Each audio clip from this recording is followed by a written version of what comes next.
Welcome everyone. तो आज हम देखने वाले हैं top 10 social media marketing strategies जिनकी मदद से आप अपना सोशल मीडिया के अकाउंट को और ज्यादा अच्छे लेवल पे लेके जा सकते हो, अपनी ब्रांडिंग को, अपने बिजनेस को और ज्यादा क्या कहते हैं इंप्रूव करवा सकते हो। ठीक है। तो सिंपल सी स्ट्रेटजीज है। बिगिनर्स हो, एक्सपर्ट्स हो, अगर आप कुछ पॉइंट्स मिस करते हैं तो आपके ये काम जरूर आएंगे। ठीक है। तो सबसे पहली हमारी जो स्ट्रेटजी रहती है सोशल मीडिया मार्केटिंग के अंदर, वो है define clear goals and objectives. आपको अपने गोल्स और ऑब्जेक्टिव पहले ही डिफाइन करने चाहिए कि जब आप अपने सोशल मीडिया पे कोई भी वर्क करने जा रहे हो, अपने ब्रांड के लिए, अपने क्लाइंट के लिए, अपने बिजनेस के लिए, तो आपको पहले ये देखना पड़ेगा कि आपको सोशल मीडिया से चाहिए क्या। ठीक है। डिस्क्रिप्शन क्या है इसकी? Establish what you want to achieve with your social media efforts. आप सोशल मीडिया से चाहते क्या हो, आपको चाहिए क्या बेसिकली। ठीक है। इसके एग्जांपल्स है जैसे इंक्रीज ब्रांड अवेयरनेस। ठीक है, अपने ब्रांड की अवेयरनेस करवाना, लोगों को आपके ब्रांड के बारे में पता चले। वो drive website traffic, social media के थ्रू आप वेबसाइट पर अपने लोगों को लेके आ रहे हो, ऑडियंस को लेकर आ रहे हो। जनरेट लीड्स और इम्प्रूव कस्टमर एंगेजमेंट। कस्टमर और कमेंट करे, कस्टमर लाइक करे, आपके साथ जुड़े रहे, आपकी लाइव स्ट्रीम पर आए, आपकी लीड्स इंक्रीज हो। तो ये सारे आपके कॉमन एग्जांपल्स रहते हैं जो हमारे गोल्स या फिर ऑब्जेक्टिव का एक पार्ट बनेंगे। ठीक है। इसके लिए टिप क्या है कि यूज द स्मार्ट क्राइटेरिया। आप अपने एक स्मार्ट क्राइटेरिया बनाना स्टार्ट करिए प्लानिंग करने के लिए। स्मार्ट यानी स्पेसिफिक, मेजरेबल, अचीवेबल, रेलेवेंट और टाइम बाउंड। अब ये होते हैं हमारे स्मार्ट कैंपेन। हमारा जो स्मार्ट कैंपेन बनता है, हमारा स्मार्ट क्राइटेरिया जो होता है, ठीक है, उसका फ्रेमवर्क के पॉइंट्स है। ठीक है। स्पेसिफिक का मतलब होता है आपको पहले डिसाइड करना पड़ेगा कि किस चीज के लिए आपने काम करना है, आपके स्पेसिफिक गोल्स क्या रहेंगे उसके। ठीक है। सेकंड, वो जो गोल्स आप सिलेक्ट करने वाले हो वो मेजरेबल है या नहीं। उनको आप मेजर कर सकते हो कि नहीं, आपको कितने अमाउंट तक वो गोल अचीव करना है। फॉर एग्जाम्पल, हर किसी का एक अपना प्लान रहता है कि मेरे को 10,000 फॉलोवर्स गेन करने हैं, 1 मिलियन फॉलोवर गेन करने हैं। तो आपको अपना प्लान पहले सेटअप करना पड़ेगा कि आप स्टार्टिंग कहाँ से करें। फॉर एग्जाम्पल, आपने प्लान करा कि भाई मेरे को इस महीने के अंदर 1,000 फॉलोवर्स चाहिए। तो मेजर कर पा रहे हो आप अपने गोल को, तो ये होगा मेजरेबल का पार्ट। थर्ड है आपका अचीवेबल। आपको ये देखना है कि आपने जो गोल बनाया है वो अचीवेबल है या नहीं। आप उसको पा भी सकते हो कि नहीं, आप या फिर आपने हवा हवा में बात कर दी। अचीवेबल रखना है। ऐसा तो नहीं है कि एक ही दिन में आपके 1 मिलियन फॉलोवर्स होंगे। ऐसा पॉसिबल ही नहीं है। आपको पहले छोटे छोटे स्टेप से स्टार्ट करना पड़ेगा। जैसे मैंने अभी बताया कि 1 महीने के अंदर 1,000 फॉलोवर्स को गेन करना है, ये अचीवेबल गोल है। ठीक है। नेक्स्ट आपका रेलेवेंट। रेलेवेंट यानी वो आपके काम से रेलेवेंट है या नहीं। आप जो गोल अचीव करना चाहते हो आपके काम आएगा कि नहीं। ठीक है। तो रेलेवेंसी होनी चाहिए उसमें। और लास्ट है टाइम बाउंड, जो आपने टाइम फ्रेम्स के लिए सेट कर रखा है। ठीक है। फॉर एग्जाम्पल, जैसे मैंने 1 महीने का ही बोल रखा था, उसी को ही लेके चलते हैं। 1 महीने के अंदर ही पॉसिबल है या नहीं। 1 महीने का जो टाइम फ्रेम है, क्या ये हम कर पाएंगे कि नहीं, या फिर उसको हमें एक्सटेंड करना है, कम करना है।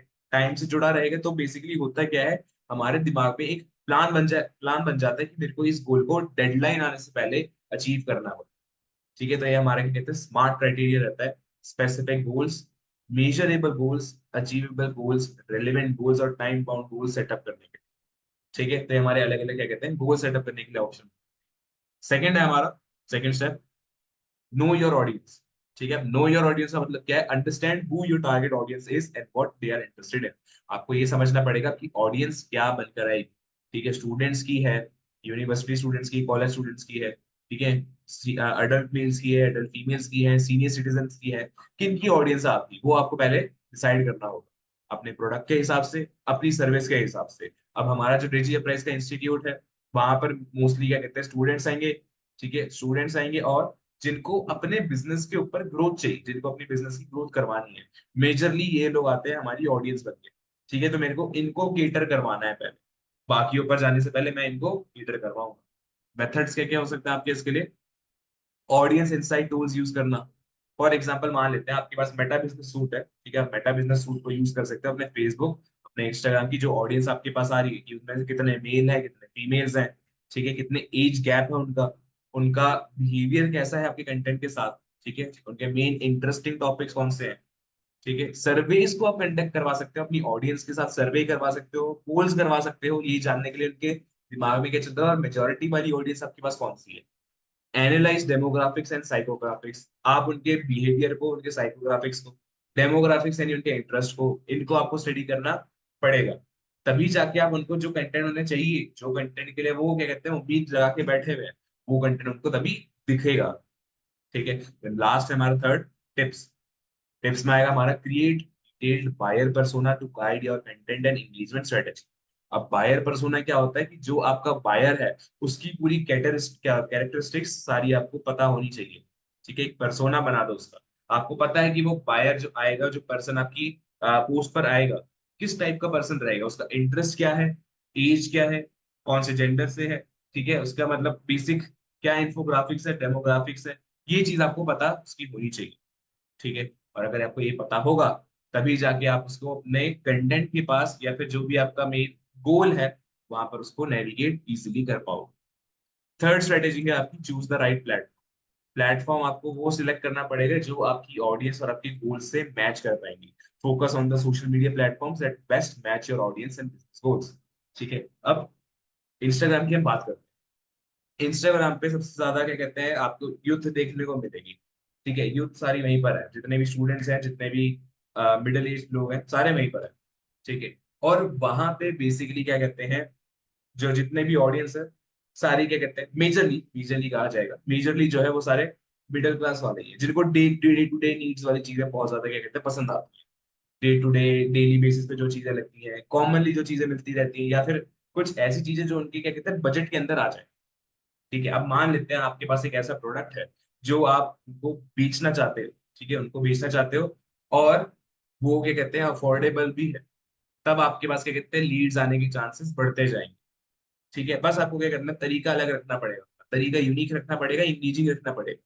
ठीक है, अब इंस्टाग्राम में हमें ऐसे लोग ही मिलेंगे जहाँ पे क्या कहते हैं उनको डेली बेसिस की नीड्स चाहिए, आपका सामान उससे मैच करता है, तो आपके लिए इंस्टाग्राम एक बेस्ट प्लेटफॉर्म बन गया। अब बात करते हैं कि भाई अगर आपके पास एक एक्सपेंसिव प्रोडक्ट है, बहुत ज्यादा महंगा प्रोडक्ट है, एक एक दो दो लाख के आइटम्स है, उसको कहाँ पर बेचोगे? क्योंकि इंस्टाग्राम पे सिंपल सी बात है, जैसे मैंने बताया, मेजोरिटी जो होगी वहां पर वो मिलेगी जो अफोर्डेबल प्रोडक्ट्स लेती है, डे टू डे बेसिस वाले। ठीक है, वो रेयरली प्रोडक्ट्स खरीदते, पहली बात तो वहां पर। तो 1 लाख का सामान तो फिर बहुत दूर की बात है कोई लेने आएगा। उसके लिए आप लिंक्डइन को यूज कर सकते हो। ठीक है, जो एक्सपेंसिव प्रोडक्ट्स ना आपके, आप लिंक्डइन पे अपनी ब्रांड की अवेयरनेस क्रिएट करवा सकते हो। ठीक है, लिंक्डइन को यूज कर सकते हो उसके लिए।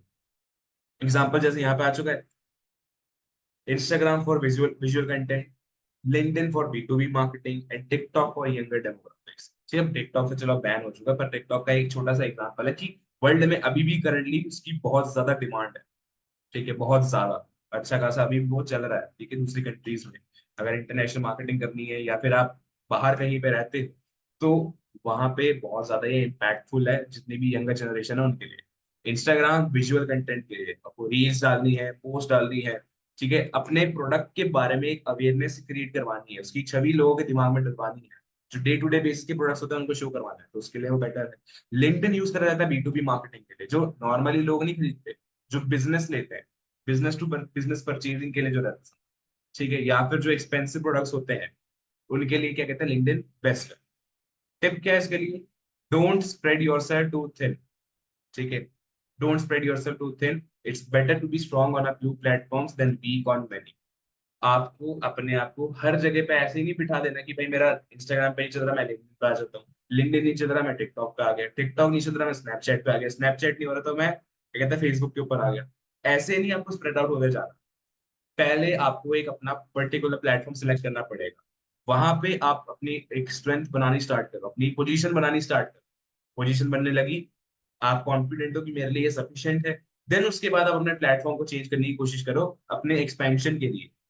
ऐसे नहीं करना कि मेरा एक प्लेटफॉर्म पे नहीं काम हो रहा तो मैं दूसरे पे भी आऊंगा, दूसरे पे भी काम नहीं हो रहा तीसरे पे आऊंगा, तो ऐसा कोई फायदा ही नहीं हो रहा, आप एक को फोकस नहीं दे पा रहे।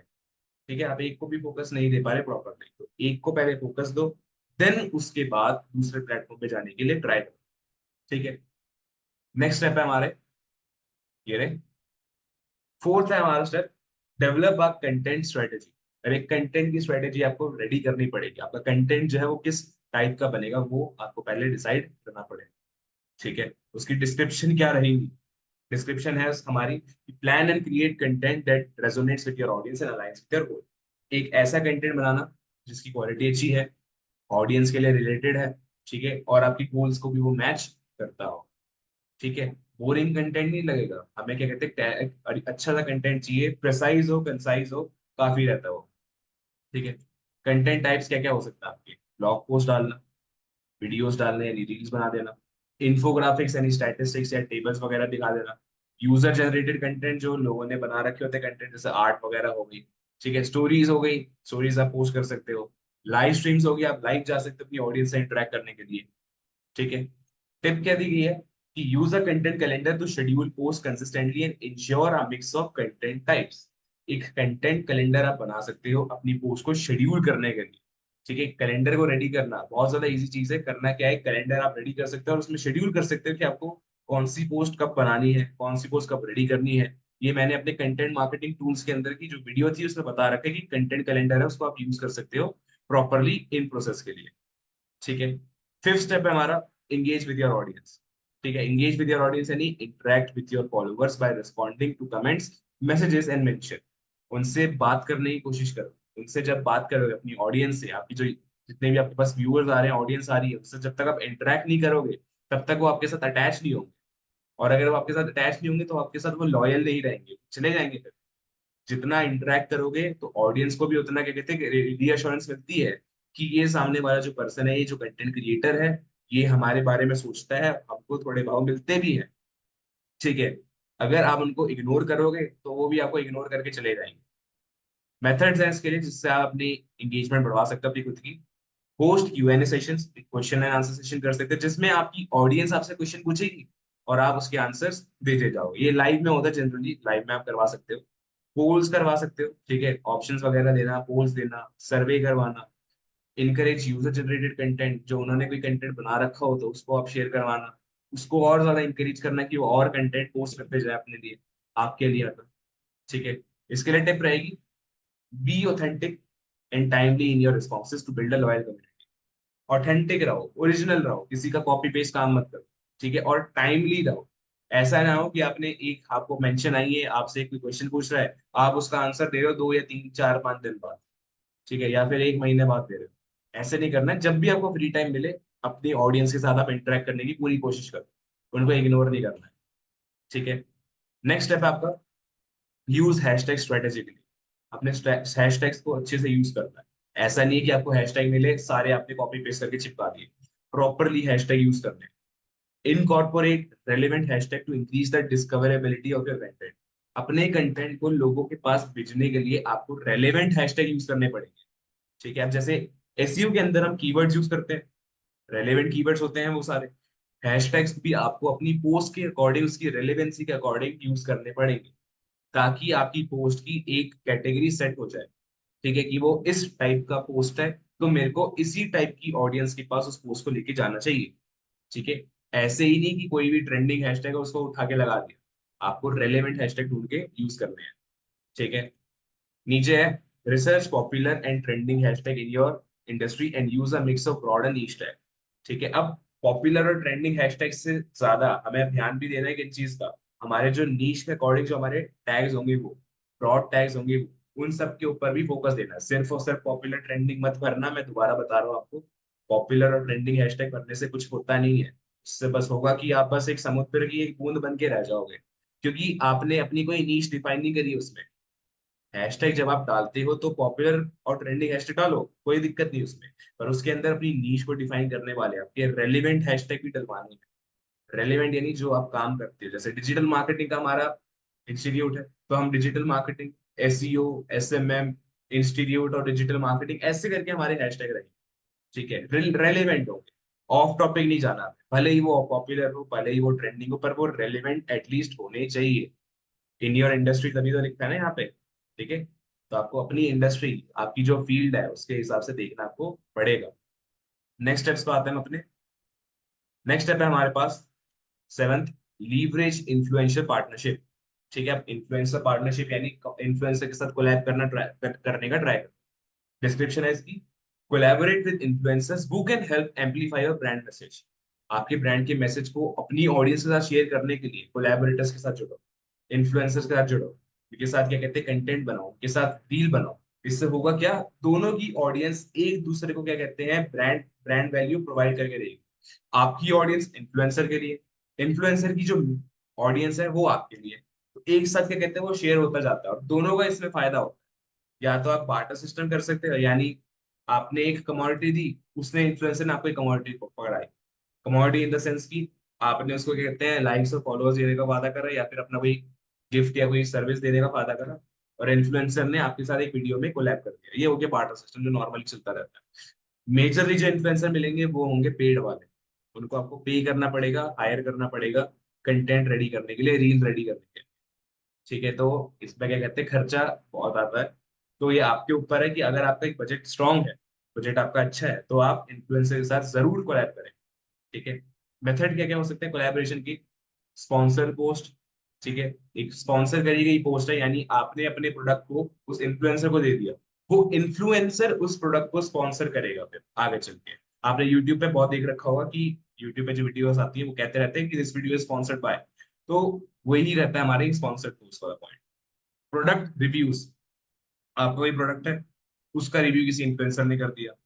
ठीक है, टेक ओवर्स, इन्फ्लुएंसर जो है टेक ओवर कर रहे हैं किस चीज का? आपकी जितने भी सर्विसेज है उन सब की। ठीक है, सर्विस को रख रहे हैं, सर्विस को रखने के बाद उसको कंटिन्यू वही लोग करवा रहे हैं, आप नहीं कर रहे, वो टेक ओवर ही कर देते हैं। वो आपकी जितने भी प्रोडक्ट और सर्विस है उनको फिर वही चलाएंगे, यानी वो आपके एक ब्रांड एम्बेसडर बन चुके हैं। ठीक है, वही आपके ब्रांड को बिकवाएंगे। एफिलिएट मार्केटिंग कर सकते हो नेक्स्ट आप। ठीक है, आपने इन्फ्लुएंसर को बोला भाई ये रही मेरी प्रोडक्ट और सर्विस, ये रही मेरी चीजें, आप इसका एफिलिएट करना स्टार्ट कर। अगर आप जितने सीड लीड्स और सेल्स लेकर आओगे, ठीक है, तो उसके बदले में आपको एक क्या कहते हैं कमीशन मिलता जाएगा। ठीक है, तो ये हो गया आपका एफिलिएट मार्केटिंग के तरीके से। देन नेक्स्ट है आपकी tip, choose influencer whose value align with your brand and who have an engaged following। आपकी ब्रांड के साथ जिसकी वैल्यू अलाइन करती है, यानी जो आपके ब्रांड के साथ रिलेट कर सकता है। ठीक है, फॉर एग्जांपल ऋतिक रोशन जो है, उनको कल्ट फिट के लिए क्या कहते हैं ब्रांड एम्बेसडर बना दिया है। वो मैच करता है, वो ठीक है अलाइन कर पाती है, जो उस उनकी पर्सनैलिटी है वो उस ब्रांड से अलाइन करती है। ठीक है, फिटनेस के ऊपर है वो। ठीक है, तो वो अलाइन करती है उनकी पर्सनैलिटी। तो जो इन्फ्लुएंसर आप सिलेक्ट करोगे, उसकी वैल्यू को चेक करना पड़ेगा कि उसकी वैल्यू आपकी ब्रांड से अलाइन करते हैं कि नहीं। ठीक है, एक कॉमेडियन को आप किसी सीरियस प्रोडक्ट के लिए नहीं उठा सकते ऐसे ही। ठीक है, आपको पहले देखना पड़ेगा कि वो आपकी वैल्यू के साथ जुड़ पा रहा है कि नहीं। समझ गए? ठीक है, नेक्स्ट है हमारा 8 sir, utilize analytics and insights. ठीक है, अब एनालिसिस करना है आपको, अपने डेटा को चेक करते जाना है। Track your social media performance using built in analytics tool. अब इंस्टाग्राम के अंदर क्या कहते हैं इनसाइट्स का ऑप्शन आता है, मेटा बिजनेस को यूज कर सकते हो उनके लिए। ठीक है, क्विंटली को यूज कर सकते हो आप पूरे ओवरऑल जितना भी हमारा सोशल मीडिया है उनकी पोस्ट को चेक करने के लिए। फूड सूट को यूज कर सकते हो अपने जितने भी प्लेटफॉर्म्स हैं उनको एक साथ इंटीग्रेट करवाने के लिए, उनको सबको एक साथ ट्रैक करने के लिए। ठीक है, तो ये सारे हमारे अलग अलग टूल्स रहते हैं। मैट्रिक्स जिनको आप फॉलो करोगे वो होते हैं हमारे इंगेजमेंट रेट। कितने लोग आपकी पोस्ट पे आपके कंटेंट के ऊपर लाइक कमेंट शेयर, जितनी भी इंगेजमेंट वाले पॉइंट्स है वो करके जा रहे हैं कि नहीं। अब उसका रेट क्या आ रहा है। ठीक है, रीच कितनी हो रही है, कितने यूनिक लोगों के पास आपकी जो पोस्ट है वो जा रही है, यूनिक जितने भी अकाउंट्स हैं उनके पास जा रही है कि नहीं। इम्प्रेशंस, कितने व्यूज आ रहे हैं, कितने लोग देख रहे हैं आपकी जो पोस्ट है। फॉलोवर ग्रोथ, आपकी फॉलोवर्स इंक्रीज हो रहे हैं कि नहीं। क्लिक थ्रू रेट, कि अगर आपकी जो जितने भी लिंक्स हैं, ठीक है, जितने भी आपने बटन्स लगा रखे हैं उन पे क्लिक थ्रू रेट क्या है, कितने लोग एक्चुअल में क्लिक कर रहे हैं और उसको इग्नोर करके नहीं जा रहे हैं, उसके लिए क्या कहते हैं क्लिक थ्रू रेट यूज करते हैं। Tip, regularly review your analytics to understand what's working and adjust your strategy accordingly। बार बार चेक करते रहो, रेगुलरली अपने अपडेट्स देखो। ठीक है, उससे समझ में आपको आएगा, आपको पता चलता जाएगा कि आपकी स्ट्रेटेजी क्या है, क्या इंप्रूवमेंट हो रही है, क्या कमी आ रही है, और उसके हिसाब से आप अपनी न्यू स्ट्रेटेजी प्लान कर पाओगे। ठीक है, फिर लास्ट आते हैं हम अपने बाकी के दो लास्ट स्टेप्स पे। ठीक है, लास्ट जितने भी हमारे पॉइंट्स है स्ट्रेटेजी के, नाइन्थ है हमारा रन पेड कैंपेन्स। ठीक है, अब एड्स रन करनी पड़ेगी अब, क्योंकि लॉन्ग टर्म में आप काम करना चाहते हो, तो वहां पे आपको एड्स रन करनी पड़ेगी। बिना एड्स के क्या कहते हैं आप अपनी और ऑडियंस को लेकर नहीं आ सकते। ठीक है, अपनी रीच को और ज्यादा नहीं बढ़ा सकते बिना ऑडियंस के। ठीक है, तो ऑडियंस लेकर आने के लिए आपको करना क्या पड़ेगा, एड्स में इन्वेस्टमेंट करनी पड़ेगी। ठीक है, अच्छी ऑडियंस अगर चाहिए, बड़ी ऑडियंस अगर आपको चाहिए, तो कौन सी आप एड्स पे ट्राई कर सकते हो? स्पॉन्सर्ड पोस्ट, जो नॉर्मल पोस्ट होती है हमारी बूस्ट करी हुई पोस्ट होती है। कैराउजल एड्स, ठीक है, स्लाइडर वाली जो पोस्ट बनाई जाती है जिसमें मल्टीपल इमेजेस को, मल्टीपल पोस्ट को एक साथ सिलेक्ट कर सकते हो। वीडियो एड्स, रील्स को बूस्ट कर सकते हो आप, अपनी जो अपने वीडियोस बना रखी है, ठीक है, उन सबको आप बूस्ट कर सकते हो। स्टोरी एड, स्टोरी को स्पॉन्सर कर सकते हो। ठीक है, जितने भी आप कंटेंट डाल रखे हो उन सबका आप बूस्ट करना स्टार्ट कर सकते हो, अगर आपका एक बजट जो है अच्छा खासा बनता जा रहा है तो। ठीक है। टिप दी गई है कि आपको अपना एक स्मॉल बजट से स्टार्ट करना है एड चलाने का काम। ठीक है, start with a small budget, test different ad creatives and audience and optimize based on performance. अलग अलग एड्स पे ध्यान दो, अलग अलग क्रिएटिव्स बनाओ, अलग अलग फोटोज पोस्ट वीडियोस रेडी करो, जो सबसे ज्यादा अच्छा परफॉर्म कर रही है उसके ऊपर फिर आगे चल के प्रायोरिटी देना स्टार्ट कर। ठीक है, आपने एक पोस्ट बनाई, आपने एक रील बनाई और आपने एक स्टोरी बनाई, इन तीनों पे आपने ऐड रन कर दी एक नॉर्मल से मिनिमल से बजट के ऊपर। फिर आप इन तीनों में देखोगे कि सबसे ज्यादा कन्वर्जन किस चीज से आ रही है, रील से, स्टोरी से या पोस्ट से। मान लेते हैं कि आपको स्टोरी से सबसे ज्यादा कन्वर्जन आ रही है, तो आप स्टोरी के ऊपर ही फोकस करोगे बजाय पोस्ट और रील के। ठीक है, मैं स्टोरीज के ऊपर ज्यादा एड लगाना स्टार्ट कर दूँ। ठीक है। देन लास्ट स्टेप है हमारा, stay updated with trends and algorithm changes. अब एल्गोरिदम में कोई भी अगर नया चेंज आ रहा है, कोई भी नया ट्रेंड आ रहा है, तो उसके बारे में आपको चेक करते रहना पड़ेगा, ज्वाइन करते रहना पड़ेगा, समझते रहना पड़ेगा उसके बारे में। डिस्क्रिप्शन है, keep up with the latest social media trends and platform updates. ठीक है, जैसे कि कहते हैं हमारा जो इंस्टाग्राम है उसके साथ साथ क्या कहते हैं थ्रेड्स आ गया है। थ्रेड्स पे भी हम कैसे अपने आप को रैंक करवा सकते हैं, अपनी स्ट्रेटेजी कैसे सेटअप कर सकते हैं, वो भी सीखना। ठीक है, तो नए नए जितने भी अपडेट्स आ रहे हैं, नया नया कोई भी ट्रेंड आ रहा है, कब वो ट्रेंड बूस्टअप पे अपनी पीक पर आ चुका है, तो उसको भी देखना होता है। ठीक है, उसको हमें चेक कैसे करना है, हमारे अलग अलग टूल्स है, मेथड्स क्या है इसके लिए। फॉलो इंडस्ट्री ब्लॉग्स, उस पर्टिकुलर इंडस्ट्री जो है, फॉर एग्जांपल आपने मेटा को फॉलो कर रखा है, फेसबुक को फॉलो कर रखा है, वहां से आपको पता चलता रहेगा कि इन्होंने नई नई चीजें क्या करी है, क्या क्या अपडेट्स आ रहे हैं। ठीक है, वेबिनार्स को आप ज्वाइन कर सकते हो, जो लोग इसके बारे में डिस्कस करते हैं। ठीक है, अपने लाइव लेकर लाइव स्ट्रीम करवाते हैं कि भाई कोई नई अपडेट आ रही है कि नहीं। जो अच्छे खासे लेवल पे वेबिनार्स के लिए जो बैठ रखे होते हैं, उनके साथ कनेक्ट करना। Join social media marketing communities, आपने फेसबुक ग्रुप ज्वाइन कर लिए। ठीक है, आपने व्हाट्सएप ग्रुप ज्वाइन कर लिए जो इनके बारे में अपडेट शेयर करते रहते हैं। ठीक है, आपने कम्युनिटी ज्वाइन कर लिए ट्विटर के ऊपर, वो सब इनके बारे में जो अपडेट शेयर करते हैं वो सब उनके लिए। या फिर आप टूल्स यूज कर सकते हो, for example Google trends, Google trends का यूज कर सकते हो ट्रेंड देखने के लिए। या फिर बस दोनों फ्री टूल्स है, दोनों का भी आप अच्छे से यूज आराम से कर सकते हो। टिप क्या है इसके लिए, adapt your strategy to take advantage of new feature and changes in platform algorithm. आपको अपनी स्ट्रेटेजी को अडेप्ट करना पड़ेगा, और अगर आपको पता चल रहा है कि प्लेटफॉर्म के एल्गोरिथम में कोई नया अपडेट आया है, तो उसको सबसे पहले आप अपने एडवांटेज के लिए भर के यूज करना स्टार्ट करो। ठीक है, वेट मत करो कि वो प्लान जो है, जो एल्गोरिदम का जो अपडेट आने वाला है, वो अपने क्या कहते हैं लेवल पर एक बार जब बैठ जाएगा, सरफेस पर जब आ जाएगा, तब बाकी सारे लोग भी उसके लिए अडेप्ट करने लग जाएंगे और उन सबके साथ अगर कंपटीशन भी बढ़ता जाएगा।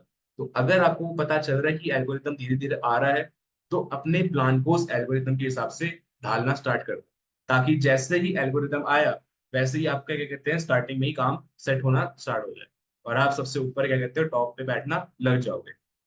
ठीक है, तो ये थी हमारी 10 स्ट्रेटेजीज जिनको आप यूज कर सकते हो अपने सोशल मीडिया को और ज्यादा बूस्ट अप करवाने के लिए। उम्मीद आपको समझ आई होंगी। ठीक है, तब तक के लिए मिलते हैं नेक्स्ट वीडियो में।